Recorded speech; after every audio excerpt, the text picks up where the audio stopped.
How to recover an iPhone password. Download iTunes to your PC, then connect your iPhone while it's off, while holding the home button to your PC while you have already opened the iTunes software. It will enter direct to the recovery mode, and it will prompt you to update or restore. Click the update and restore, and it will download the software. Then automatically it will install to the phone.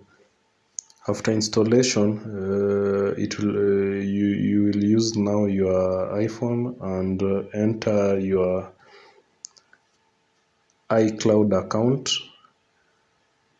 then reset your password. It will work very perfectly. Tried it on and it was great.